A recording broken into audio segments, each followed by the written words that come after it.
Կրկին ընդունվիր բուհ, կրկին վճարիր ուսմանդ համար, որ կարողանաս պետական աշխատանք գտնել։ Ոչ պետական բուհեր ավարտածների ճակատագիրը այս սցենարով է շարադրել կրթության նախարարությունը։ Մինչև 2003 թվականը չհավատարմագրված բուհերի շրջանավարտներին նախարարությունն առաջարկում է շարունակել ուսումը բակալավրիատում հեռակա վճարովի եւ վերջապես ստանալ պետական նմուշի դիպլոմ։ Բայց ինչու պիտի մարդիկ կրկին սեփական միջոցները ներդնեն վաղուց արդեն ձևական դարձած բուհական կրթության մեջ, հարցնում են փորձագետները։ Պետական սեկտորում ոչ մրցակցային է աշխատավարձերը ու չեմ կարծում, որ մոտիվացիա կունենան տվյալ կատեգորիայի շրջանավարտները գնան եւ շարունակեն իրենց կրթությունը պետական բուհերում։ Դրան զուգահեռ Հայաստանում կա տենդենս դասընթացային կենտրոնների մասով, որոնք ավելի քիչ գումարով մասնագիտություններ են պատրաստում, որոնց շրջանավարտները կարողանում են ավելի ճկուն ձևով մասնավոր սեկտորում անավանդ գտնեն բարձրաթվով աշխատավարձ։ Իսկ ինչ անեն մարդիկ, ովքեր 40-ն անց են, որոնց ատեստավորման հնարավորություն չի տրվում ինչպես տարիներ առաջ, համալսարան ընդունվելու,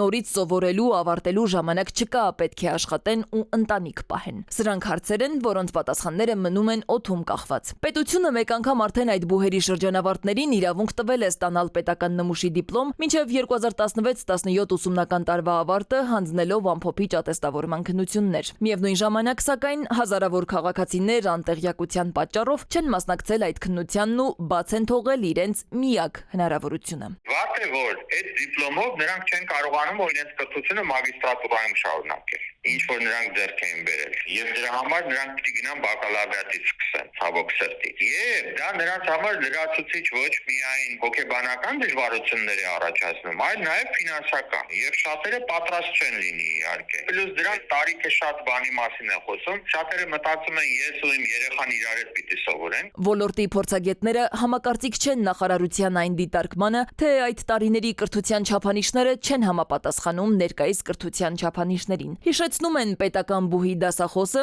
դաս է տվել նաև մասնավոր բուհում։ Եթե մարդը պետական բարձրագույն ուսումնական հաստատություն է ավարտել, մեկն էլ մասնավոր, նրանց գիտելիքները այդ պահի դրությամբ որևէ էական տարբերություն չէր կարող ունենալ, որովհետև այն մարդիկ, որոնք դասավանդում էին պետական բարձրագույն ուսումնական հաստատություններում, նույն ծրագրով, նույն առարկաները, նույն հերթականությամբ դասավանդում էին նաև ոչ պետական մասնավոր համալսարաններում։ Փորձագետներն ասում են, նախարարությունը այս կերպ փորձում է լրացնել բուհերի ակնհայտ թափուր տեղերը, ինչն ի դեպ էական ազդեցություն չի ունենա։ Հորդորում են նախ վերանայել բուհական կրթության որակը, ինչից հետո միայն կարևորել պետական նմուշի դիպլոմը։